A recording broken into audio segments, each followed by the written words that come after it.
The simpler we can get things, the more it scales. The more complex it is, the harder it scales. In fact, many times it fails. So if you're stuck in your company, perhaps it is because of the complex structure that you have built. As a successful business owner, I know you love growth, but not just any growth. Growth for growth's sake many times can give us problems. You're trying to grow a highly valuable and profitable company.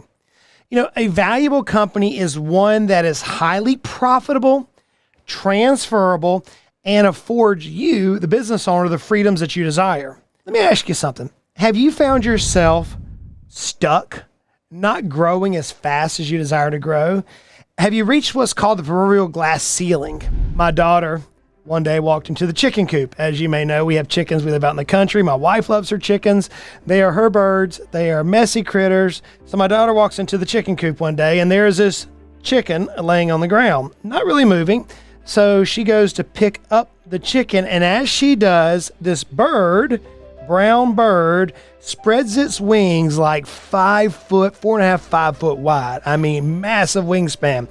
About that time, the face or the head of a red-tailed hawk turns around and sees her, thinks her as prey, and instantly goes into fight mode. This red-tailed hawk somehow had maneuvered itself into the chicken coop, and it found itself stuck. And like so many of us, whenever we find ourselves stuck, this red-tailed hawk began instantly lashing out. Well, it must be the problem I'm dealing with. It must be that I'm in this cage. It must be that I got this creature, this big humanoid coming in here and attacking me. Savannah ultimately grabbed the hawk, got it taken care of, took it outside, and let it go. The hawk then sailed way up to the sky where God had designed it to be and began circling and squawking. Now, if you've ever heard a red-tailed hawk, they have this loud, piercing screech, squawk thing. This red-tailed hawk is above her, just circling and squawking for a while, as if to say, thank you. Thank you for helping me out of the stuck position I was in. I don't know how the hawk got in the chicken coop. No idea, but it was there. And poor Savannah, she had the talons had kind of gotten her arms and cut her up a little bit. She was just trying to help. And isn't it true, though, that sometimes in business, things keep us stuck? We find ourselves in a circumstance that we're not able to soar, like that red-tailed hawk was. We're not able to soar at our desired outcome. We're not able to achieve what we believe God's designed us for. I submit to you that if you find yourself at this point stuck, maybe you're not growing at the pace you desire to grow at. Maybe you have employee turnovers. Maybe customers are leaving out the back door. Maybe you have more business than you can handle and you can't figure out how to scale up to handle the business so you can capture the revenue. You have something in your business that's keeping you from where you desire to be. Maybe it's that the business is holding you hostage and you're not able to have your Freedom Month like I did in the Florida Keys this past June. Something in your business is holding you. And I submit to you that it's probably one of these three things that I'm going to cover today. So as I cover these three different items, I want you to take a hard look at your company. Take a hard look at your company and see if any of these things are keeping you stuck in your business. Now, the third one is powerful. The third one to me is probably the most dangerous, and it's the one that often keeps us business owners from reaching our full potential. Without further ado, the first one is complexity. The complexity of your business is holding you tight. I heard this statement years ago that says simplification scales, complexity fails. Simplification. The simpler we can get things, the more it scales. The more complex it is, the harder it scales. In fact, many times it fails. So if you're stuck in your company, perhaps it is because of the complex structure that you have built. There's a few areas that you can look at immediately to determine if you have a complex company. The first one is look at your client matrix.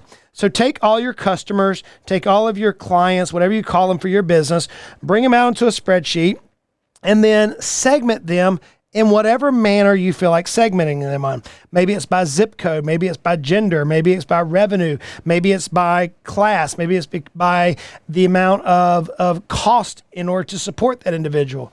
Look at your client matrix. I would bet that many of us have not simplified our avatar. We're trying to be the end all and be all to too many types of customers. And we're trying to tailor our services to too many different needs. And because of that, it gives us a difficulty in scaling, but more importantly, it gives us a tough time in maintaining quality control across all different client base. So let me ask you, does complexity exist within your client matrix? Another area that complexity often pops its head up is within your systems. Friends, I fall prey to this on a regular basis. In fact, as we're scaling Financially Simple, I was like, dude, time out. We have too many systems that do one or two different things. And yeah, they may excel in some areas, be weak in the others, but we've got to bring our systems into alignment. You know, when I had my financial services firm, it's easy to acquire technology. There's a lot of tech in the financial space. It's a very regulated industry and there's a lot of tech there. And I discovered that some technologies didn't integrate well with others. And they created complexity in my workflows and my processes. And the maintenance on just maintaining those systems caused me more cost and consumption of precious resources. What I was able to do to scale my company to 8 figures in a short period of time was simplify my systems. Now, could others use other technologies and outperform me in areas? Absolutely. But those companies that try to tailor specific systems for every little need, they don't scale, and many of them don't ever have the value that I experienced. Another area in your business that you have some complexity is within your offer. With your offer, keep your offer simple. Whenever I had my financial planning firm, I learned how to simplify my offer. So for example, we provided only comprehensive financial planning for a fee. Simple. We didn't go out and try to sell the best portfolio. We didn't go out and try to sell the best insurance product, the best 401k, the best mutual fund, the best stock of the day. Nope. Simple offer. We were serving a specific avatar with a specific offering at a specific price point. The more narrow that we got our offer, the more that it scaled, the company scaled. Why? Because simplification scales, complexity fails. So let me ask you, is your company overly complex? Where can we simplify? The second area that often drives a business owner to reach capacity or hit that ceiling or feel stuck is the lack of a strategic focus. No doubt you have a vision. No doubt you have a desire. No doubt you have an ambitious goal. You may even go as far as saying, Jim College, I have this big, hairy, audacious goal. Have you crystal clearly defined your long-term goals? See, whenever I talk to business owners, I ask a simple question. Where do you want to be? Where do you want to be in pick a time frame? 3 years, 5 years, 10 years, 20 years, 150 years. Where do you want to be? And oftentimes the business owner is like, well, we want to grow revenue. By how much? Well, by 20%. Why 20%? That seems like a good number. What's it based on? Is it based on the industry growth? Is it based on your past growth? See, many of us have never really stopped to define our crystal clear goals. We haven't defined the path that we want to take to achieve the desired outcome. So because of a lack of strategic focus, specifically around the undefined long-term goals, we get stuck. We end up being a firefighter running from one fire to the next without a constant direction in our minds and able to stay focused on that direction. Another result of a lack of strategic focus is that we have poor prioritization of tasks. Oftentimes, we start our week out knowing what we need to accomplish, and then life happens. It hits all of us from different angles. And before you know it, we are now spending our time as business owners on low-impact activities. We fail to delegate effectively. I challenge business owners on a regular basis. At the end of your day, write down the things that you did that day that you don't want to do tomorrow. Every day I have a list. I did this today. In fact, I had one of my team members just this morning. They came to me with a problem and I said, I don't want to hear the problem. 131, you have a problem. Give me 3 ways to fix the problem and then tell me the best solution and I'll trust you. You see, that's one of the things I don't want to get involved in. I don't want to get involved in solving my team members' problems. I have them and they're extremely capable. They're extremely bright. They've got to be able to do it themselves. But if I don't prioritize myself and my task, then I end up holding myself and the company can never outgrow my own capabilities. So I prioritize my abilities or my skill sets very poorly. Another thing that comes as a result of a lack of strategic focus is you misalign your team and your resources. You're not leveraging your team's strengths or their abilities. This individual this morning, as they came to me, I know beyond a shadow of a doubt this person is extremely capable. I know beyond a shadow of a doubt that this individual will find the solution to the problem. I know that. If I didn't believe that, they wouldn't be here. But if I don't align the team, and if I can't manage the team effectively, then I'll never reach my destination. I'll never have them reach their destination. It's not only self-serving for us as business owners. Each of our team members have goals and aspirations they want to achieve. And so oftentimes we're stuck because we're not utilizing our team's strengths properly. We're inefficient at allocating our resources. There are times whenever you're going to have to deploy money here or there. Or there are going to be times we have to deploy time of individuals here or there, or skill systems or processes. Everything we do has to be aligned to a crystal clear, specific destination in the future. I know I've harped a lot. On vision. I know I have this year. And the reason for it is because I want to bring us back to the foundation that so many business owners, whenever I'm consulting with them, they cannot answer the simple question, where do you want to be? Friends, I can tell you beyond a shadow of a doubt where I want to be, crystal clear. I've got 3 pages written out. And every day I can see the progress we're making to that destination. So let me ask you the simple question. Do you know beyond a shadow of a doubt where you want to be? Your strategic focus, is it that well defined? Now, the last one. Oh man, this third point here, to me, it's one that if you can grasp this, you can change your outcome immediately. The third reason why you may be stuck is there's a disconnection of value. A disconnection of value. There are 3 ways that you perhaps are disconnecting the value that you provide from what the customer wants to see. I see this oftentimes in the professional services area. I have the opportunity to coach many financial advisors. I love my brothers and sisters who are financial advisors because they impact so many people with positivity and they help them achieve their goals. As you may know, I spent 20 some odd years in the financial services industry. It's interesting to me that every week that goes by, I get an email from somebody who's watched my podcast, somebody who's watched the YouTube channel, read my book, see me on stage somewhere, often on stage, and they'll say, hey, Justin, should I get this credential? Had 3 emails this week come in and like, we're thinking about getting this specific credential. What are your thoughts? Will it help me grow my company? No, it won't. Period. And then I get pushback and I'm like, look, dude, stop. You're asking me for my opinion. I'm going to share it with you. You desire to have an 8-figure exit. That's what you desire. You told me that you desired that. So if you desire to have an 8-figure exit in your company, you desire to have multi-generational wealth. That's what you're trying to create. If that's what you're trying to do, then the credential doesn't matter.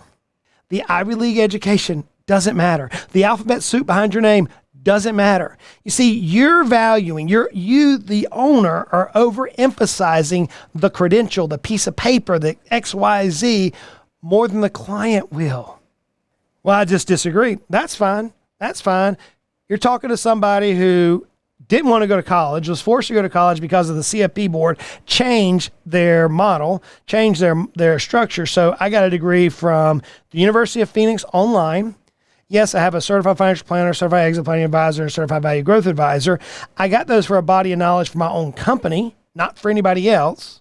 Okay.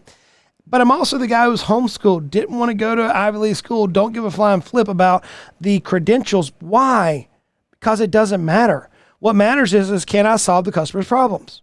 Can our company solve their problems? And I would think that the exit that I experienced, the 8-figure exit, decamillionaire status before age of 40, I'm not saying that to brag. I'm saying that you don't need most of the expertise and the credentialing that out there that's listed. Maybe you're not in the professional services and you're like, dude, I have this new certification. That's cool. Don't advertise it. The customer doesn't care. When's the last time you went and took your car to somebody that had a specific certification? Or when's the last time you hired a plumber that had this specific certification? You don't care. Can you fix the problem? Yes or no? So We as business owners overemphasize our experience, our credentials, our expertise, etc. Now, am I saying that that really doesn't matter? The education doesn't matter? Yes and no. I think the education systems, college in particular, is a waste of time and money for the vast majority of people. I believe that. I'm living proof of that.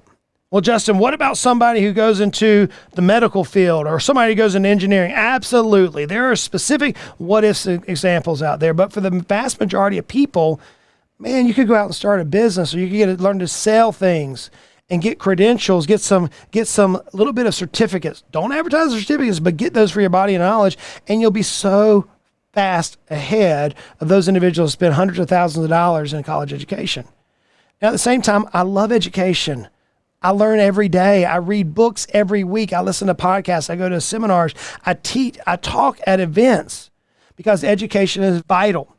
So I am saying yes and no. My point is that don't disconnect the value. Don't overemphasize your credential, your experience to the customer. Another area that we're disconnected on value is we're not focused on solving the customer's problems. We're not focused on addressing what their particular issue is. All we have is a hammer, and therefore everything has to be a nail. I'll give you a real life example right now. Emily and I are thinking about building a swimming pool at our farm in East Tennessee. We're looking at building a garage that we'll move our studio into, as well as like whenever we have guests come to be on the podcast, et cetera, they can come out there, come to the country, where it's peace and quiet, have a place to stay. Then hop in the swimming pool. If it's a hot summer day, hop in the swimming pool, literally float in the swimming pool and watch the deer. And this morning we had a coyote run through, but watch the deer in the backyard feeding the turkeys and all the other critters. It is so relaxing. So I reached out to swimming pool companies and I told them what I wanted. Somebody scheduled and said, yeah, we can solve your problems. They came out and they didn't listen to what I wanted.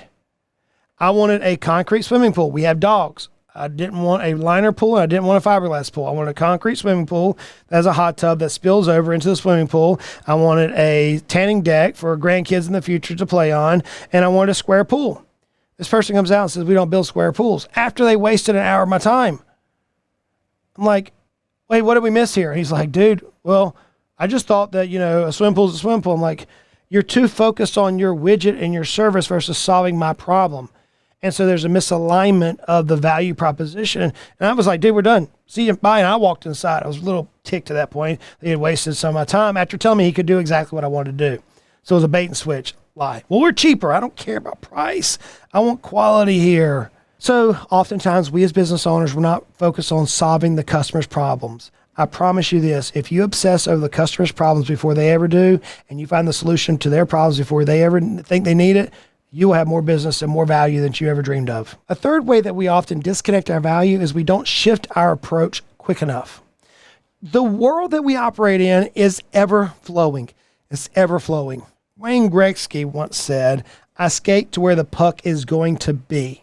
In business, our job is to make sure that when the customer that we're trying to attract realizes they have a problem, they have a pain point, that we know how to solve their problem. We have shifted our service, we have shifted our offering, and we are there to resolve that client's pain points. We've already built trust. We've already built value in that client's eyes before they ever realize that we're the solution. It's more than just a qualification of your product's feature. It's about making sure that your offering aligns perfectly with your avatar's pain points. And so many business owners miss that. We get busy. We're tired.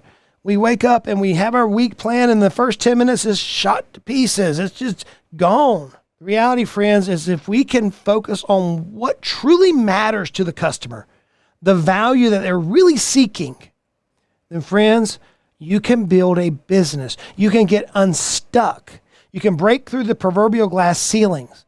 You can drive to your vision wherever that may be. So let me ask you, why are you stuck?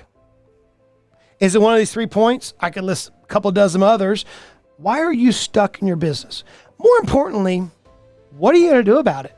I ask this question when I'm talking with clients, and I love the group coaching aspect of the Value Growth Academy now and the Value Growth University. I love that group coaching, and I'm also still like talking with high performers who want one-on-one coaching. I still do that, private client. I love that. I often ask this question. January-ish is whenever this conversation typically happens. I'll ask the question, if we're visiting with each other next January, what needs to accomplish this year for you to feel like you were successful this year? And they'll tell me. Great. What are you going to do that's going to change the direction that you're on to move it to this outcome? And then they don't know. Same question to you.